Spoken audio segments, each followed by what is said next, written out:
자, 요약집 저당권 좀 잠깐 보겠습니다. 일단 저당권은 특징이 뭐예요? 담보물을 점유하지 않는다. 즉 유치적 효력이 없다. 이게 가장 큰 특징이죠. 저당권자는 목적물의 교환 가치만 지배한다고 그랬어요. 그래서 그 교환 가치로부터 우선 변제받는 권리이기 때문에 저당권자는 점유하지 않는다라는 걸 특징으로 합니다. 의. 법적 성질의 반가로 위반, 유치적 효력이 없다. 그래서 한번 점유는 설정자가 계속한다. 즉 목적물에 대한 점유 사용 수익은 여전히 설정자가 하게 됩니다. 그래서 저당권은 반드시 등기나 등록을 통해서 공시하도록 하고 있죠. 저당권 성립 또는 취득하는 방법이 99% 약정이라고 그랬죠. 자, 이 약정은 소비대차 계약을 먼저 하고 저당권 설정 계약을 한다고 그랬어요. 그리고 등기를 꼭 해야 되죠. 이때 소비대차 계약의 당사자는 채무자와 채권자라고 그랬죠. 채무자는 다른 말로 차주라고 하고요. 채권자는 다른 말로 대주라고 한다고 그랬어요. 반면에 설정계약의 당사자는 설정자와 저당권자라고 그랬죠. 여기서 채무자가 갑인데 등기부에는 정으로 등기되어 있더라. 무효입니다. 채무자 아닌 자가 채무자로 등기되어 있으면 무효입니다. 또 채권자 아닌 제3자가 채권자로 등기되어 있는 경우도 원칙이 무효입니다. 근데 여긴 예외가 있어요. 다시 한번. 채무자 아닌 자가 채무자로 등기됐으면 그냥 무효. 두 번째, 채권자 아닌 자가 저당권자로 등기되면 그것도 무효. 근데 이건 예외가 있더라.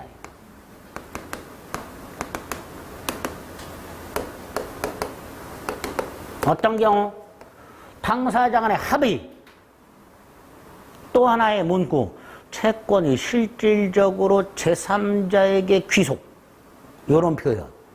채권이 실질적으로 제3자에게 귀속. 여기서 70 며칠 남은 시점에 채권이 실질적으로 제3자에게 귀속된다는 게 무슨 말인가요? 이해가 안 되는데요. 이해가 안 되면 그냥 외우는 거예요. 왜요? 그럴 때는 제3자 명의 저당권 등기도 유효하나. 다음 페이지 있죠. 120페이지 박스 밑에 동그라미 1, 2. 3번 저당권의 객체는 부동산, 지상권, 전세권이죠. 민법상 저당권의 객체입니다. 토지, 건물, 지상권, 전세권 4개. 임차권 돼요? 안 돼요? 안 되죠. 민법상 저당권의 객체는 4개. 토지, 건물, 지상권, 전세권. 채권은 4번. 금전 채권 아니어도 되죠. 동그라미 1번. 2번 장래 채권도 되죠. 3번 채권이나 채무의 일부 또는 여러 개를 묶어서 하나의 저당권으로 담보할 수 있지요. 4번 여러 명의 채무자를 묶어서 하나의 저당권으로 담보할 수도 있고요. 5번이 문제죠. 갑에게 돈을 빌려준 을병정. 갑의 담보물에 저당권 하나만 설정하고 각 채권자가 채권액의 비율로 각각 1억씩 갖고 있다. 3분의 1, 3분의 1, 3분의 1. 하나의 저당권을 뭐 할 수 있다? 준공유할 수 있다. 각 채권자가 각각 저당권을 설정할 수도 있고 저당권을 하나만 설정하고 각 채권액의 비율로 하나의 저당권을 준공유할 수도 있다. 준공유할 수 있다. 이렇게 당사자 간의 약정을 통해 생기는 게 대표적인데 다만 법정저당권이라고 예외가 하나 있더라. 649조. 법정저당권. 토지 임대인이 차임을 2년 이상을 받지 못해서 이걸 변제기를 경과한 최후 2년 차임 이렇게 불러요. 그걸 받아내기 위해서 토지 위에 있는 임차인 소유 건물을 압류를 합니다. 이 건물을 압류하면요, 이 건물 등기부에 압류권자 갑이라고 등기가 돼요. 그걸 저당권으로 봅니다. 이게 649조 법정저당권입니다. 즉 649조는 저당권자로 등기돼 있다 안 돼 있다? 안 돼 있죠. 압류권자로 등기돼 있죠. 그래도 저당권으로 보죠. 그러니까 저당권은 반드시 등기하라는 공시원칙의 예외가 되는 거예요. 저당권자로 등기되어 있지 않고 압류권자로 등기되어 있음에도 불구하고 저당권으로 보기 때문에 저당권은 반드시 공시하라는 공시 원칙의 예외가 바로 요 649조가 됩니다.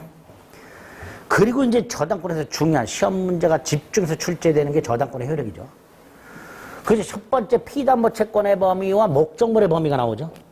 자, 피담보 채권의 범위 밑에서 두 번째 줄 5개 암기해야 되죠. 원본, 이자, 이자는 약정이자를 말하죠. 위약금, 채무 불이행을 이유로 하는 손해배상, 다른 말로 지연배상이라고 하죠. 저당권 실행 경우 5개. 시험 문제 이렇게 나온 적 있죠. 물건의 하자로 인한 손해배상도 저당권에서 담보된다. X 그런 거 없어요. 물건의 하자로 인한 손해배상 없어요. 여기에. 딱 5개. 원본, 이자, 위약금, 채무 불이행을 이유로 한 손해배상, 저당권 실행 비용. 그 중에 조심할 게 2개. 오른쪽. 위약금은 반드시 특약부로서 등기가 되어 있어야 한다.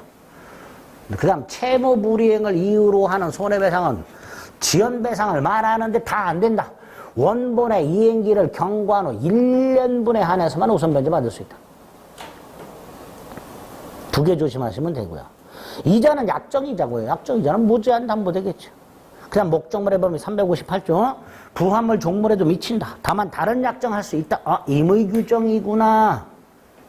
또 359조 목적 부동산의 압류 후 수취한 과실.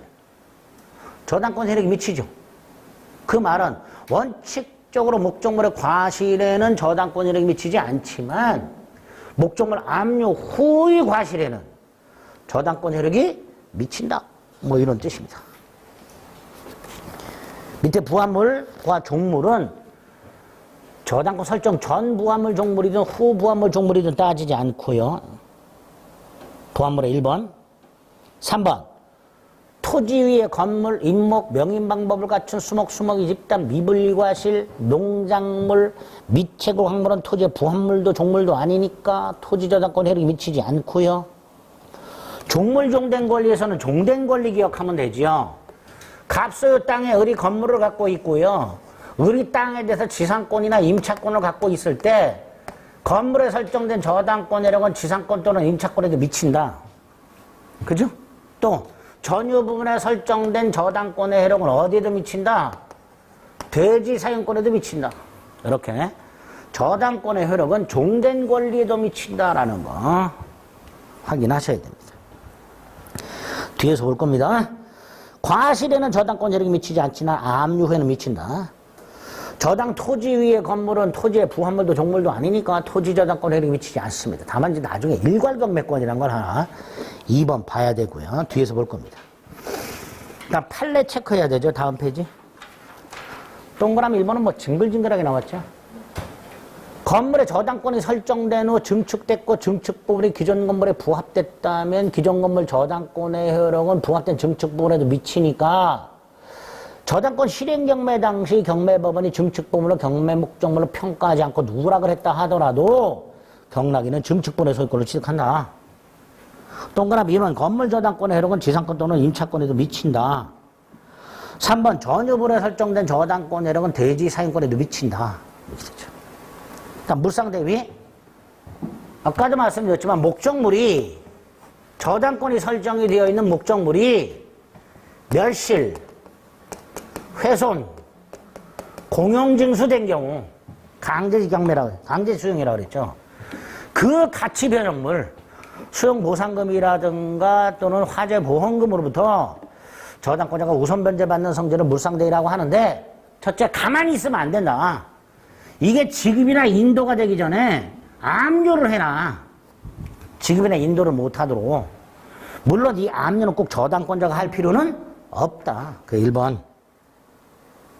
2번. 이런 보상금 따위가 타인에게 이전됐다 하더라도 그 타인에게 지급이 되기 전까지는 여전히 쫓아가서 추구, 물상대위 행사할 수 있다. 3번 어떻게 행사하냐? 지급을 못하도록 지급 전에 압류하고 추심이나 전부명령을 받아라. 또는 갑이 대토를 받았는데 경매가 된다. 배당 요구 종기까지 배당을 요구해라. 가만히 저당권이 등기되어 있다는 사실만으로는 물상대위 인정 안 된다. 적극적으로 물상대위권 행사해라. 어떻게? 지급 또는 인도 전 압류 및 추심 명령. 경매되는 경우 배당 요구 종기까지 배당을 요구. 그런데 가만히 아무것도 안 하고 있었다. 그래서 보상금을 다른 채권자가 받아가 버렸다. 그제서야 다른 채권자한테 쫓아가가지고 내가 우선 변제권 있다. 너는 부당이득한 거다. 나한테 돌려달라. 이따위 소리 못한다. 네? 그게 3번. 그런 식으로 물상대는 이렇게 한다라는 거 확인하셔야 돼요. 그 다음 오른쪽 4번. 여기서 말하는 공용징수는 강제 수용을 말한다. 따라서 협의 취득 수용보상금 이건 안 된다. 강제 수용보상금에 대해서 물상대기 할 수 있을 뿐 협의 취득 보상금은 매매대금에 불과하고 목적물의 매매대금이나 임대차 보증금이 차임 따위에는 물상대기 할 수 없다. 그리고 오른쪽 4번. 협의 취득 보상금에 대해서는 물상대기 인정 안 된다. 물상대기와 관련된 내용 조금 까다롭지만 특히 동그라미 1번 저당권자 스스로 압류할 필요가 없다라는 거 꼭 기억해 주시고요. 우선 변제 효력과 관련해서는 반가로 2번에 동그라미 1번 요거는 이미 했죠. 전세권. 자, 요것도 조심해야 될게요. 다시 한번 목적물에 저당권이 먼저 있고 전세권이 설정된 경우 경매가 되면 요게 말소 기준 권리가 되니까 전부 소멸하죠. 이때 요놈 두 가지 조심하셔야 되죠. 전세금은 요 저당권자보다 우선 변제 받을 수가 없죠. 후순위니까. 그러나 얘 제3취득자죠. 그러니까 비용은 가장 먼저 변제받죠. 저당권이 설정된 후의 전세권자 제3취득자이기 때문에 목적물이 경매됐을 때 그 비용은 먼저 받게 됩니다. 나중에 뒤에서 볼 것이고요. 반면에 2번 전세권이 저당권보다 선순위인 경우에 저당권자가 경매를 신청한 경우 전세권은 원칙적으로 소멸하지 않지만 전세권자가 뭘 요구하면 배당을 요구하면 소멸한다. 두 가지 경우의 수로 나눠서 정리를 해 주셔야 됩니다. 366조 법정사건은 이미 지난번에 봤지요. 토지와 건물이 존재하고 소유자가 동일한 상태에서 저당권이 설정이 되고 그 저당권이 실행됨으로써 토지와 건물의 소유자가 달라졌을 때 건물 소유자가 취득하는 법정사건이 366조 법정사건인데 다시 한번 366조 법정사건이 인정이 되려면 저당권 설정 당시 건물이 존재해야 돼요. 그죠? 따라서 한 장을 넘깁니다. 중요한 게 나왔어요. 양가로 4번 일괄경매권. 건물이 없는 나대지에 저당권이 먼저 설정이 되고 건물이 축조된 경우 이때는 일괄경매 법정사건 안 된단 말이죠. 따라서 이 경우에 토지저당권자가 뭘 인정하고 있다? 일괄경매권이라는 걸 인정합니다. 토지저당권자의 토지건물 일괄경매권이라는 걸 인정해주고 있습니다. 요건이 뭐죠? 여기 건물 없는 나대지에 저당권이 설정이 되고 건물이 축조될 것. 이게 첫 번째 요건. 두 번째 요건, 그 건물을 설정자가 축조하여 소유하고 있거나 설정자로부터 토지 용익권을 설정받은 사람, 지상권 같은 거. 그 제3자가 건물을 축조했지만 나중에 설정자에게 소유권이 기속된 경우, 두 가지 경우, 요때 토지정권자는 건물까지 일괄경매할 수 있는 권리가 있다. 의무가 아니라. 그래서 거기 의, 성질, 요건 기억하셔야 됩니다. 효과는 토지 건물을 일괄경매했을 때 첫째, 경매법원은 토지 건물을 동일인에게 매각 허가해라. 두 번째, 건물 경매 대가에서는 우선 변제 받을 수가 없다. 효과 두 개 꼭 기억하셔야 되죠. 밑에 반가로 1번, 오른쪽 반가로 2번까지. 자, 이렇게 저당권이 이렇게 굉장히 중요한데 그 중에 지금 일괄경매권, 거의 매년 출제. 문제가 사례 형태로 나오죠. 건물 없는 나대지를 담보로 돈을 빌리고 저당권을 설정한 후 건물이 축조되었다. 이딴 식으로. 그럼 일괄경매권 물어보는 거예요. 아시겠죠? 자, 제3칙자의 시비는 조금 쉬었다가 좀 있습니다.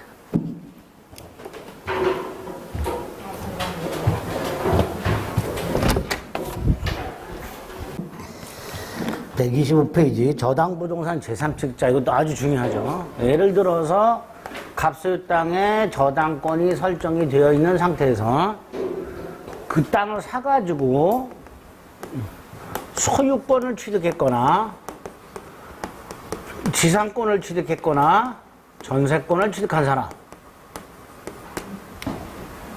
요 세 사람이 제3취득자죠.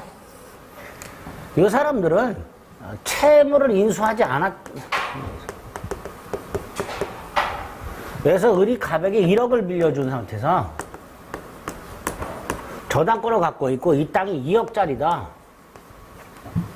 이때 병이 1억을 인수하고 1억만 지급했다. 그럼 얘는 보호할 필요가 없어요. 지가 갚아야 되니까. 근데 그게 아니고 이걸 인수 안 했단 말이죠. 2억을 다 지급했다 했건데 소유자 같은 경우. 그런데 갑이 돈을 갚지 않아서 저당권이 실행됨으로써 소유권이나 지상권이나 전세권을 상실하게 되는 사람. 특히 두 사람은 후순이잖아요. 그죠? 그러니까 땅이 경매가 되면 이거 소멸한단 말이죠. 이런 애들을 제3취득자라고 하고요. 얘를 어떻게 보호할 것인가? 첫째 363조. 얘 소유권을 취득한 사람 경매인이 될 수 있다. 363조. 364조. 세 사람 소유권 취득한 사람도 경매인이 될 수 있고 364조. 소유권, 지상권, 전세권을 취득한 사람 변제권이 있다. 채무를 인수하지 않았기 때문에 돈을 갚을 의무는 없다. 갚을 권리가 있다. 자신의 권리를 방어하기 위해서 갚을 권리가 있다. 특히 변제권과 관해서는 첫째, 변제기 전에는 변제하지 못한다. 두 번째, 변제기 후라면 채무자 의사에 반해서도 변제할 수 있다. 세 번째, 지연배상의 경우 1년분만 변제할 권리가 있다. 갑이 연체한 이자를 다 갚을 의무는 없고 1년분만 변제할 권리가 있다. 그리고 갑에게 야 내가 대신 갚았으니 나한테 갚아라. 구상권 행사할 수 있다. 이게 364조죠. 363조, 364조 기억하셔야 되고 367조는 얘네들이 목적물에 지출한 필요비 유익비, 소유권을 취득한 사람은 필요비 유익비고요. 지상권이나 전세권을 취득한 사람은 필요비는 안 되고 유익비, 경매대가로부터 우선 변제받을 수 있다. 지상권자하고 전세권자는 조심하셔야 돼요. 얘네들은 필요비 상환 조건이 없어요. 그러니까 결국 소유자는 필요비 유익비, 지상권자와 전세권자는 필요비는 안 되고 유익비, 목적물 경매대가로부터 저당권자보다 우선해서 상환받을 수 있게 됩니다. 특히 유익비는요, 상환기간 허여가 안 돼요. 우리 유익비는 보통 법원에 청구해서 상환기간을 허여받을 수 있다고 그랬죠? 근데 요 비용은요, 법원이 배당을 해주는 거예요. 그러니까 법원이 스스로 상환기간을 허여할 수는 없습니다. 어찌 저렇게 세 가지 장치를 통해서 제3취득자를 보호하고 있더라. 조문 363조 2항, 364조, 367조 확인하시고, 특히 밑에 동그라미 2번 변제권, 채무자 의사에 반해서도 변제할 수 있고 변제기 전에는 변제하지 못하고, 조심할 게 요 세 사람만 제3취득자입니다. 만약에 이 부동산에 후순위 저당권자가 있었다. 얘는 제3취득자가 아니에요. 그러니까 얘는 설령 변제를 하더라도 나도 제3취득자다라고 주장을 못합니다. 주의, 저당부동산의 후순위 저당권자는 설령 대신 변제했다 하더라도 저당권 소멸을 청구할 수 있는 제3취득자에 해당하지 않는다. 364조를 다시 한번 보세요. 소유권, 지상권, 전세권을 취득한 사람이라고 돼 있지 후순위 저당권을 취득한 사람은 없어요. 그죠? 그러니까 제3취득자는 소유권, 지상권, 전세권을 취득한 사람을 말한다. 그 다음 변제범위 지연배상은 1년분에 한한다. 변제하면 저당권을 소멸하게 되고요. 2번 구상권을 행사할 수 있다. 그리고 다음 페이지 목적물에 지출한 필요비 유익비 상환을 청구할 수 있는데 그걸 우선 상환 받을 수 있는데 조심할 거 두 가지. 지상권자와 전세권자는 유익비만 우선 상환을 받을 수 있다는 거 하고요. 또 하나 유익비는 상환기간 허여가 인정이 안 된다는 거. 또 하나 요 비용 우선 상환은 제3취득자가 된 이후에 지출한 비용을 말합니다. 따라서 판례가 하나 있죠. 갑소유 건물에 저당권이 먼저 설정이 되고 그 다음에 을이 증축을 해요. 그리고 증축한 부분이 기존 건물에 부합이 됐어요. 그 다음에 을은 공유 지분권을 취득합니다. 건물에 대해서. 공유 지분권도 소유권의 내용이죠. 소유권의 일종이잖아요. 결국 을은 저당권이 설정된 건물의 제3취득자가 되는 거예요. 그죠? 그 상태에서 건물이 경매가 됐을 때 이 증축 비용을 이 경매 대가에서 우선 변제 받을 수 있냐? 우선 상환 받을 수 있냐? 안 된다. 왜 안 되냐? 제3취득자가 되기 전에 지출한 비용이다. 그래서 저당부동산 제3취득자가 경매 대가에서 우선 상환 받을 수 있는 비용이란 제3취득자가 된 이후에 지출한 비용을 말합니다. 거기에 판례가 하나 있죠. 그 다음 6번. 저당권이 침해됐다. 즉 저당권의 담보가치가 감소됐다. 일단 저당권자는 물권적 청권 행사할 수 있죠. 물권적 청권은 침해 원인을 불문하고요. 불강력적 침해든 침해자의 고유과실이 있든. 두 번째, 손해 발생 불문하죠.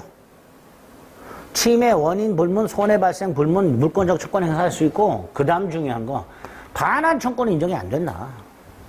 지역권자와 저당권자는 방해 제거하고 방해 예방만 청구할 수 있을 뿐 반환 청권 인정이 안 된다.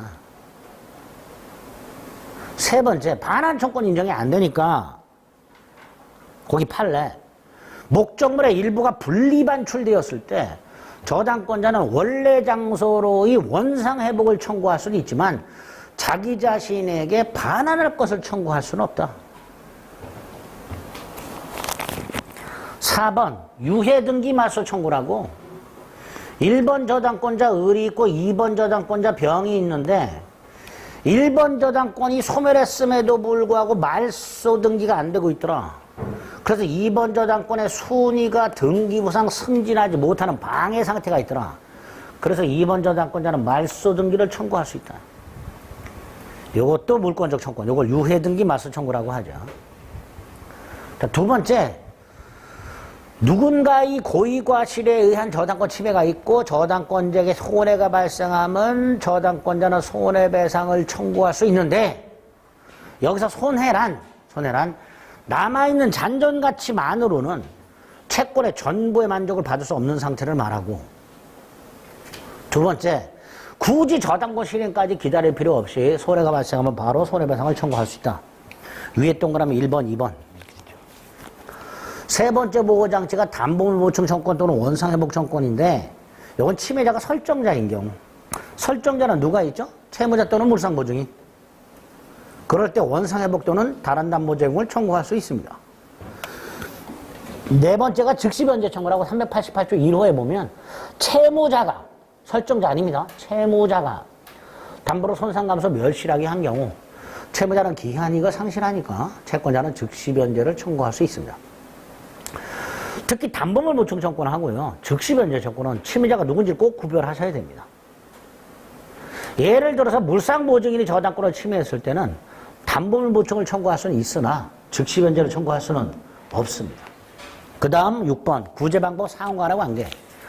즉시변제를 청구했을 때는 손해배상 청구할 수 있습니다. 그러나 담보물 보충을 청구를 못하고요. 반면에 담보물 보충을 청구했을 때는 즉시변제도 청구할 수가 없고 손해배상도 청구할 수가 없습니다. 이렇게 저당부동산 제3취득자의 지위하고요. 저당권 침해에 대한 구제. 이것도 자주 등장하는 테마입니다.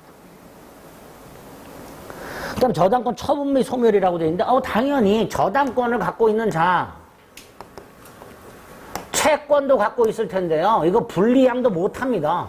즉 저당권을 채권과 분리하여 양도하거나 다른 권리의 목적으로 하지 못하도록 하고 있습니다. 담보 제공 못하도록 하고 있습니다. 따라서 저당권을 처분한다는 것은 채권도 함께 처분한다는 걸 의미하게 되고요. 이때 이 저당권 및 저당권 부채권, 저당권이 붙어있는 채권을 양수하기로 했을 때 그 합의는 양도인 거 양수인 사의 합의만 있으면 되죠. 채무자의 동의나 합의는 필요가 없지요, 당연히. 양도, 양수는 둘이 하는 거니까. 두 번째, 채권 양도 사실은 통지를 해줘야 되고요. 저당권 양도는 부기 등기로 이전 등기 해줘야 되겠죠. 법률행위니까. 세 번째, 나중에 가면요, 양수인에게 돈을 갚게 될 텐데요. 양수인에게 돈을 갚고 양수인을 상대로 부기 등기가 아닌 설정 등기, 말소 등기를 청구하면 되고요. 양수인을 상대로 설정 등기, 말소 청구. 즉, 저당권 설정자의 저당권 설정 등기, 말소 청구의 상대방은 양도인이 아니라 양수인이고요. 네 번째, 채권이 소멸을 했는데 저당권이 말소가 안 되고 있는 상태, 무효등기죠. 그 상태에서 이전됐다 하더라도 얘는 저당권을 취득할 수가 없고요. 등기는 공신력 인정 안 되니까.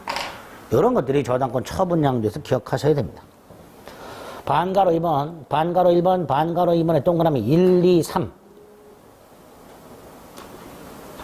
소멸은 됐고요. 한 장 넘기면 채권 소멸이 있죠. 당연히 저당권과 피담보 채권, 아까 유치권하고 똑같아요. 저당권만 소멸시에 걸리지는 않습니다. 채권이 소멸시에 걸려서 소멸하게 되면 저당권도 소멸하도록 되어 있기 때문에 저당권만 소멸시에 걸리지 않고요. 반가로 5번. 저당권 따위가 불법 말소돼요. 어떤 등기든지 불법 말소되면 회복 등기할 수 있어요. 그런데 저당권의 경우 불법 말소된 후에 중간에 경매가 돼버리면 어차피 이 저당권은 소멸한 운명이기 때문에 회복 등기할 수가 없게 됩니다. 저당권이나 근저당권 등기가 불법적으로 말소가 된 후에 회복 등기하기 전에 목적물이 경매가 되면 이 저당권은 어차피 소멸한 운명이기 때문에 회복 등기 불가하다. 반가로 5번. 그 정도 확인하시면 됩니다. 특수저당권에서 공동저당은 쳐다도 보지 마시고요. 근저당을 봅니다. 자, 근저당은 계속적 거래관계로 발생하는 장래 불특정 채권을 결산기에 일정액을 한도로 우선 변제받는 원리. 이게 근저당권이죠. 결산기에 일정액을 한도로 우선 변제받는다 그러니까 그 일정액을 미리 정해놔야 되죠. 이걸 채권 최고액 이렇게 부르죠.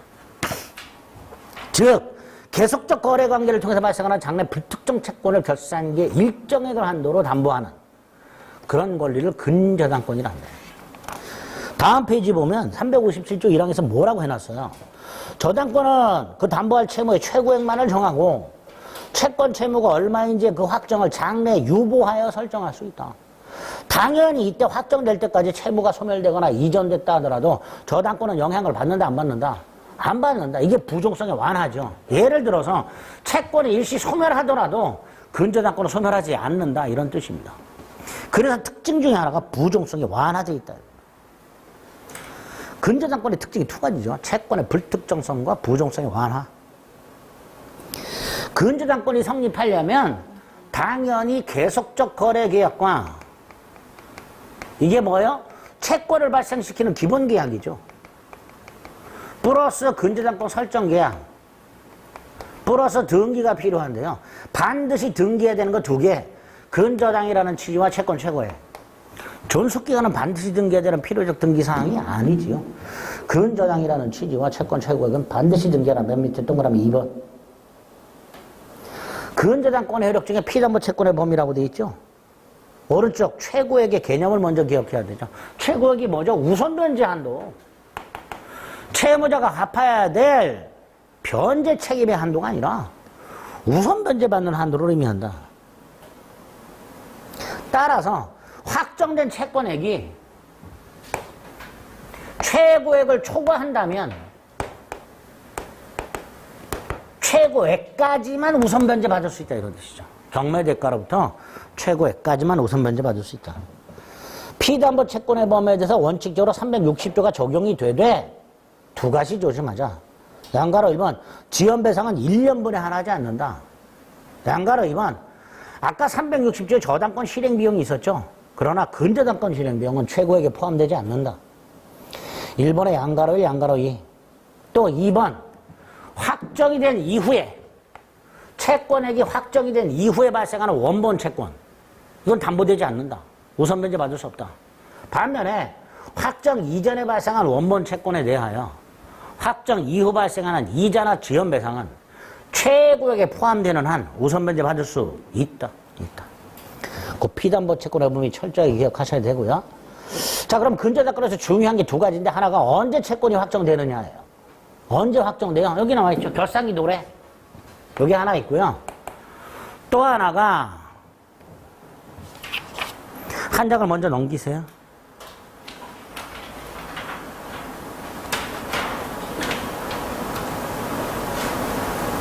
맨 밑에 동그라미 3번.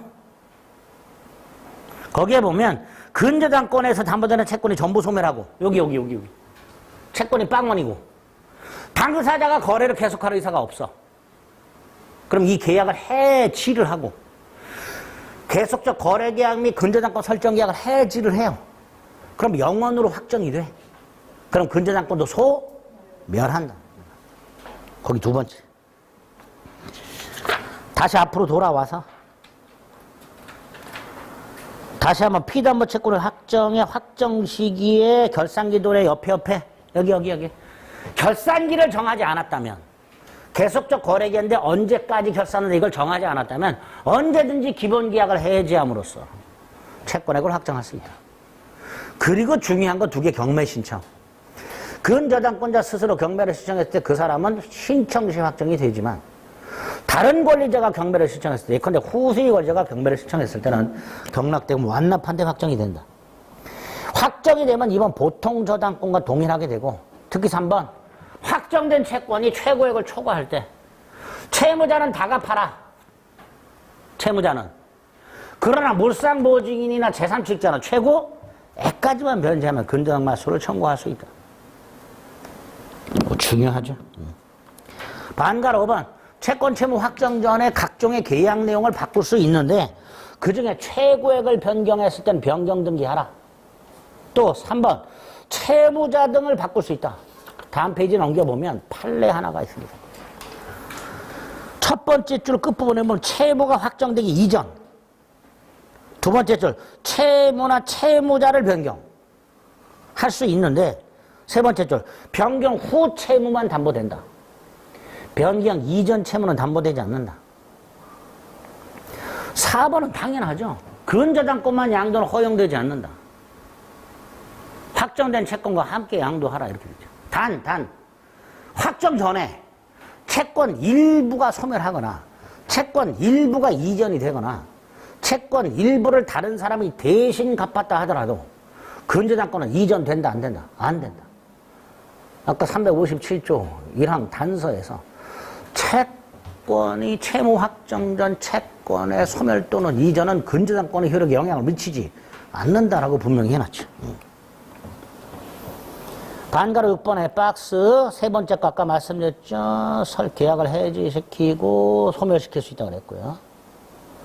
그 밑에 동그라미 1번은 뭐죠? 이거 판례죠. 갑소유 땅에 근저당권이 설정이 된 상태에서 소유자가 변경이 되고 채권이 소멸한 경우에 현 소유자는 물론이고 설정자이지만 현재 소유자가 아닌 자 갑도 뭐 할 수 있다? 말소 등기 청구할 수 있다. 근저당권이 설정된 목적물의 소유자가 바뀌었을 때 전 소유자도 말소 등기 청구할 수 있고 현 소유자도 말소 등기 청구할 수 있다. 동그라미 2번 아까 이거 근저당권 등기가 불법적으로 말소됐다 회복 등기할 수 있지만 중간에 경매가 되어버리면 회복 등기는 불가하다. 그죠? 그 정도. 그 정도. 보통 두세 문제 나오니까요. 철저하게 봐주셔야 되는데 역시 기본 되는 것만 보는 거예요. 어려운 건 다 제끼고요. 215페이지